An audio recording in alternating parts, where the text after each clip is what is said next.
Ladies and gentleman, ತಮಿಳುನಾಡಿನಲ್ಲಿ ವಿಧಾನಸಭಾ ಚುನಾವಣೆಗೆ ಇನ್ನೇನು ಕೆಲವೇ ದಿನಗಳು ಬಾಕಿ ಇದೆ. ಏಪ್ರಿಲ್ 23ಕ್ಕೆ ಚುನಾವಣೆ ನಡೆಯಲಿದೆ. ಈ ಸಂದರ್ಭದಲ್ಲಿ ಪಕ್ಷಗಳು ಬಿರುಸಿನ ಪ್ರಚಾರದಲ್ಲಿ ನಿರತವಾಗಿವೆ. ತಮಿಳುನಾಡಿನಲ್ಲಿ ಡಿಎಂಕೆ ಮತ್ತು ಎಐಎಡಿಎಂಕೆ ನಡುವೆ ಇದ್ದಂತಹ ಸಮರಕ್ಕೆ ಈಗ ಟಿವಿಕೆ ಎಂಟ್ರಿ ಆಗಿದೆ. ನಟ ವಿಜಯ್ ನೇತೃತ್ವದ ಟಿವಿಕೆ ಸ್ಟಾಲಿನ್ಗೆ ಮಣ್ಣು ಮುಕ್ಕಿಸುತ್ತಾ ಇವರಿಬ್ಬರ ನಡುವಿನ ಸಮರ ಎಐಎಡಿಎಂಕೆಗೆ ವರವಾಗಿ ಪರಿಣಮಿಸುತ್ತಾ ಈ ಬಗ್ಗೆ ಕಂಪ್ಲೀಟ್ ಡೀಟೇಲ್ಸ್ ಅನ್ನ ನೀಡ್ತೀನಿ. ಎಸ್ ವೀಕ್ಷಕರೇ, ನೆಲ ಜಲ ಭಾಷೆಗಾಗಿ ಪ್ರಾಮಾಣಿಕ ಪತ್ರಿಕೋದ್ಯಮ. ನೀವು ನೋಡ್ತಾ ಇದ್ದೀರಾ ಫೋಕಸ್ ಟಿವಿ. ನಾನು ಪವಿತ್ರ.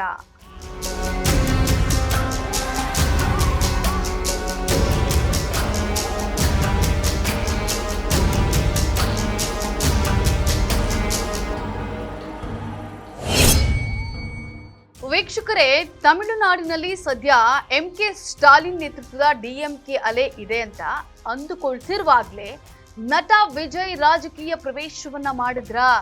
ಇದು ರಾಜಕೀಯ ಲೆಕ್ಕಾಚಾರಗಳನ್ನೇ ತಲೆ ಕೆಳಗಾಗಿಸ್ತಾ ಇದೆ.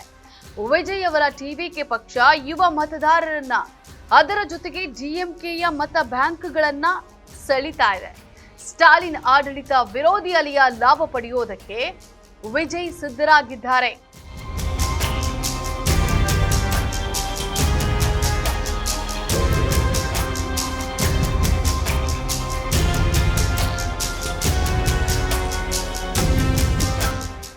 ವೀಕ್ಷಕರೇ, ಇನ್ನೊಂದು ಕಡೆ ಎಐಎಡಿಎಂಕೆ ನಾಯಕ ಎಡಪ್ಪಾಡಿ ಕೆ ಪಳನಿಸ್ವಾಮಿ ಬಹಳ ಚಾಣಾಕ್ಷತನದಿಂದ ಹೆಜ್ಜೆಯನ್ನ ಇಡ್ತಾ ಇದ್ದಾರೆ. ಜಯಲಲಿತಾ ಅವರು ಹೇಗೆ ಏಕಾಂಗಿಯಾಗಿ ಹೋರಾಡಿ ಪಕ್ಷವನ್ನ ಗೆಲ್ಲಿಸ್ತಾ ಇದ್ರು, ಅದೇ ಹಾದಿಯಲ್ಲಿ ಪಳನಿಸ್ವಾಮಿ ಕೂಡ ಸಾಕ್ತಾ ಇದ್ದಾರೆ. ಜಯಲಲಿತಾ ಅವರ ಜನಪ್ರಿಯ ಯೋಜನೆಗಳು ಮತ್ತು ಅವರ ವರ್ಚಸ್ಸನ್ನ ಬಳಸಿಕೊಂಡು ತಮಿಳು ಜನರ ಮನ ಗೆಲ್ಲಲು ಪಳನಿಸ್ವಾಮಿ ಶತಾಯ ಗತಾಯ ಪ್ರಯತ್ನವನ್ನ ಪಡ್ತಾ ಇದ್ದಾರೆ. ಸದ್ಯದ ಪರಿಸ್ಥಿತಿಯಲ್ಲಿ ವಿಜಯ್ ಮತ್ತು ಸ್ಟಾಲಿನ್ ನಡುವೆ ಮತಗಳು ವಿಭಜನೆಯಾದರೆ ಅದರ ನೇರ ಲಾಭ ಎಐಎಡಿಎಂಕೆಗೆ ಸಿಗುವಂತಹ ಸಾಧ್ಯತೆ ಹೆಚ್ಚಿದೆ.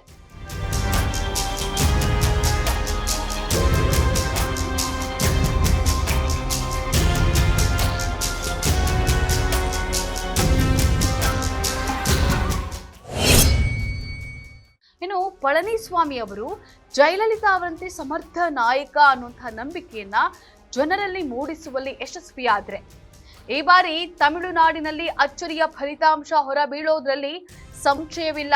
ತಮಿಳುನಾಡಿನಲ್ಲಿ ಎಐಎಡಿಎಂಕೆ ಮತ್ತು ಬಿಜೆಪಿ ಮೈತ್ರಿ ಮಾಡಿಕೊಂಡಿದೆ. ಬಟ್ ಬಿಜೆಪಿಯ ಪ್ರಬಲ ನಾಯಕ ಅಣ್ಣಾಮಲೈಗೆ ಟಿಕೆಟ್ ನೀಡಿಲ್ಲ. ಹಾಗಾಗಿ ತಮಿಳುನಾಡಿನಲ್ಲಿ ಬಿಜೆಪಿಯಿಂದ ಪ್ರಬಲ ನಾಯಕರು ಯಾರೂ ಇಲ್ಲ. ಸೊ ಈಗ ಡಿಎಂಕೆ ಹಾಗೂ ಟಿವಿಕೆಗೆ ಪ್ರಬಲ ಪ್ರತಿಸ್ಪರ್ಧಿ ಅಂತ ಹೇಳಿ ಇರೋದು ಪಳನಿಸ್ವಾಮಿ.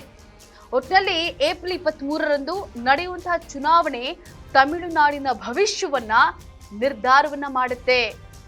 ವಿಜಯ್ ಸ್ಟಾಲಿನ್ ಹೆಡೆಮುಡಿ ಕಟ್ತಾರಾ ಅಥವಾ ಪಳನಿಸ್ವಾಮಿ ಅವರು ಜಯಲಲಿತಾ ಅವರಂತೆ ಮತ್ತೆ ರಾಜ್ಯದ ಚುಕ್ಕಾಣಿಯನ್ನ ಹಿಡಿತಾರಾ ಅನ್ನೋದನ್ನ ಕಾದು ನೋಡ್ಬೇಕಾಗಿದೆ. ಇದಾಗಿತ್ತು ಈ ಕ್ಷಣದ ಸುದ್ದಿ. ನೆಲ ಜಲ ಭಾಷೆಗಾಗಿ ನೋಡ್ತಾ ಇರಿ ಫೋಕಸ್ ಟಿವಿ.